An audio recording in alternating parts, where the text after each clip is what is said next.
우리나라가 반려동물 1,500만 시대라고 합니다. 여러분들을 반려견은 어디서 데려왔습니까? 혹시라도 펫샵이나 동물병원에서 구입을 했다고 한다면 아마도 그 엄마는 강아지 공장 혹은 번식장이라는 곳에서 햇빛 하나 들지 않는, 바람 하나 통하지 않는 그런 암울한 곳에서 평생 개만 낳는 기계로 살아왔던 그런 곳입니다. 동물은 생명입니다. 물건이 아닙니다. 꿈꾸는 사람은 희망을 버리지 않습니다. 클래스가 다른 클래스, 꿈꾸는 클래스. 저는 동물구조 119 대표 임영기라고 합니다. 우리나라가 반려동물 1,500만 시대라고 합니다. 그 중에 개가 60%에서 70%라고 하고요. 그 다음에 고양이가 키우고 있는 우리 애묘인들이 한 30% 정도. 그리고 요즘에는 토끼, 기니피그, 심지어는 파충류까지 키우고 있는 그런 반려가족이 있다고 합니다. 어쨌든 상당히 많은 동물들과 그런 반려가족들이 있는 것 같습니다. 그 중에 개가 가장 많았죠. 어떤 개를 가장 많이 키우냐 물어봤더니 말티즈, 푸들 이런 종류들이었다고 합니다.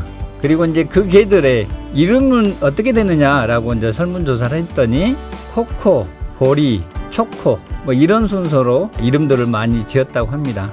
말티즈가 걸어가고 있을 때 코코야 라고 부르면 거의 한 30% 중에 한 마리는 아마 그 이름일 것 같고요. 그리고 이제 반려동물을 어디서 입양했느냐라고 물어봤습니다. 보통은 펫샵이나 혹은 동물병원, 그리고 지인한테 입양을 했다고 합니다. 여러분들의 반려견은 어디서 데려왔습니까?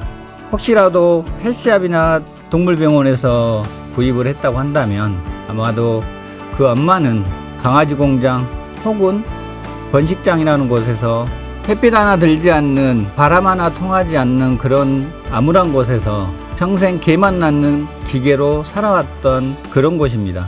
사지 말고 입양하세요라고는 캠페인들이 저희 동물보호단체나 그리고 방송사에서 많이 다뤄지고 있습니다.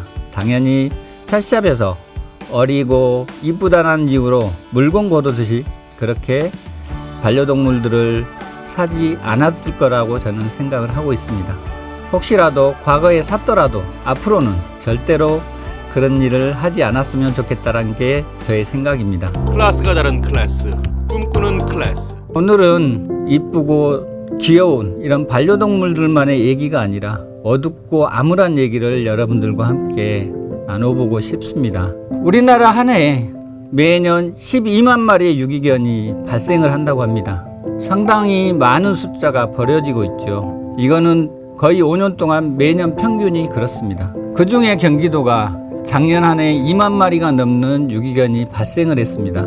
그런데 비슷한 규모의 지자체인 서울에서는 작년 한 해 5천 마리밖에 발생을 하지 않았던 것입니다. 물론 경기도가 1,300만이 되고 서울이 인구가 950만 정도 되니 그 차이 숫자를 생각한다면 당연히 경기도가 더 높겠지만 비율로 따지자면 훨씬 경기도가 높다는 것을 알 수가 있습니다. 경기도가 이렇게 높은 이유가 뭘까? 우리 경기도 도민들 한번 생각을 해보셨으면 좋겠습니다. 서울과 다른 거는 경기도는 도심만 살짝 벗어나면 논밭과 산이 이루어져 있습니다. 그래서 마당에는 개 한 마리 묶어 키우고, 그리고 밭에는 밭 지킴이, 하우스 지킴이, 그리고 개 농장 이런 것들이 엄청 많습니다. 그리고 마당개로부터 새끼를 낳게 되면 그들이 떠돌게 되고, 이렇게 해서 마을이나 산에 떠돌고 있는 개들이 수도 없이 많습니다. 그래서 이런 개들이 유기견으로 신고를 받고 구조대가 출동을 해서 결국은 시보호소라는 곳에 입소를 하게 됩니다. 바로 이것이 경기도가 서울과는 완전 차이가 나는 유기동물 발생이 극도로 올라갈 수밖에 없는 이유라고 생각을 합니다. 이러한 문제를 해결하기 위해서 경기도는 대책을 강구를 했고요. 그게 바로 마당개 중성화라고 하는 정책을 수립을 했습니다. 그래서 2년 전에 경기도에서는 몇 곳의 그런 시범 사업을 추진을 했고, 현재 올해부터는 전국적으로 마당개 중성화를 시행을 하고 있습니다. 저는 굉장히 옳고도 시적절한 정책이라고 판단을 하고 있습니다. 그래서 이러한 유기견을 없애기 위한 방법으로 마당개 중성화는 지속 가능해야 되고 앞으로도 계속 진행해야 된다고 생각을 하고 있습니다. 그런데 이제 시행에 있어서 마당개 중성화의 그런 시행을 더 원활하게 하기 위해서 우리 경기도청과 그리고 정부 측에 요구하고 싶은 것이 하나가 있습니다. 일단은 마당개 중성화를 하고자 하는 동네 어르신들이 계시는데 그분들이 큰 개를 차에 태워서 병원으로 이동을 하고 중성화 끝나면 다시 집으로 데려오고 보통 시골에는 연세 드신 분들이 많은데 이것을 그분들이 하기에는 너무너무 힘든 상황입니다. 그래서 이제는 지자체에서 마당개 중성화를 현실화시키기 위해서 직접 차량을 운영해서 동네를 돌면서 그런 마당개 중성화를 할 수 있도록 그렇게 힘을 실어주면 좋겠다는 생각입니다. 그리고 두 번째, 유기견을 대폭 줄일 수 있는 방안으로 바로 떠돌이개 TNR입니다. 그동안 떠돌이개들이 유기견화로 오해되면서 신고를 하게 되면 유기견 보호소에 잡혀 들어갔습니다. 그리고 10일의 공고기간을 끝난 이후에 그 기간이 끝나면 그 개들은 거의 다 안락사를 당합니다. 사실은 이 떠돌이 개들은 마당개로부터 출발해서 생산되고 다시 자체 생산되고 이러면서 그들이 그곳에 태어났을 뿐인데 유기견이라고 하는 어명을 쓰게 된 것이죠. 그래서 저는 이러한 정책은 이제는 바꿔야 된다고 생각을 하고 있습니다. 유기견이 발생을 하고 신고를 하고 10일의 공고기간을 가지고 그리고 주인이 찾아가지 않으면 안락사시키는 이런 제도는 이제는 바꿨으면 하는 바람입니다. 이거는 정말 후진국의 정책입니다. 우리나라 선진국에 맞는 정책으로 갔으면 좋겠습니다. 클래스가 다른 클래스, 꿈꾸는 클래스.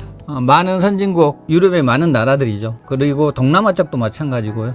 유기견이 발생을 해서 10일의 공고기간 이후에 안락사하는 이런 제도들은 가급적 다른 나라에서는 회피를 하고 있고요. 그들이 어쩔 수 없이 태어날 수밖에 없는 그곳에서 그들도 살아야 될 이유가 있을 거라고 저는 생각을 합니다. 그래서 이제는 죽이는 정책보다는 차라리 중성화해서 그곳에 다시 살 수 있도록 방사하는 정책을 펼치도록 우리 관계기관 여러분 좀 도움을 주셨으면 좋겠다는 생각이고요. 사실 경기도도 마찬가지지만 재개발, 재건축 같은 것들이 끊임없이 일어나고 있습니다. 재개발, 재건축 또한 마찬가지로 마당개라든가 떠돌이개, 하우스 지킴이 개들을 그대로 놓고 이사를 해버립니다. 그러면 그들이 또다시 유기견이 되고 이러한 문제들이 사회 문제화 되고 있는 것이죠. 그래서 저는 경기도나 어떤 전국 단위의 그런 재개발, 재건축이 일어난다고 한다면 미리 선제적으로 그거를 조치를 취했으면 좋겠다는 생각입니다. 개들을 키우고 있는 사람들 전수조사를 하고 그리고 중성화를 하고 버리지 말고 데려갈 것을 그렇게 미리 홍보를 하는 것입니다. 하지만 그런 정책을 펼치는 것과 펼치지 않는 것은 극명한 차이를 보인다라고 생각을 합니다. 재개발, 재건축이 확정되면 미리 선조적인 그런 활동들을 관계기관에서 펼쳐주셨으면 하는 바람입니다. 경기도가 유기견이 많은 이유에 대해서 설명을 드렸고 그것에 대해서 어떻게 하면 줄일 수 있는 방안에 대해서 제 제안을 드렸습니다. 결국에는 중성화를 하지 않으면 유기견이 늘어날 수밖에 없고 그 생명들이 보호소에 들어가서 10일 후에는 안락사될 수 있음을 인식했으면 좋겠고요. 그리고 마당개 중성화 반드시 지속 가능할 수 있도록 현실화 시켜주셨으면 감사하겠습니다. 동물은 생명입니다. 물건이 아닙니다. 살아있는 생명에 대한 취하는 태도는 이 지구는 인간 외에 비인간 생명체들도 있다는 걸 인식해 주시고요. 다 같이 살아가는 지구를 위해서 우리 모두 다 같이 힘써 주셨으면 좋겠습니다. 사지 말고 입양합시다.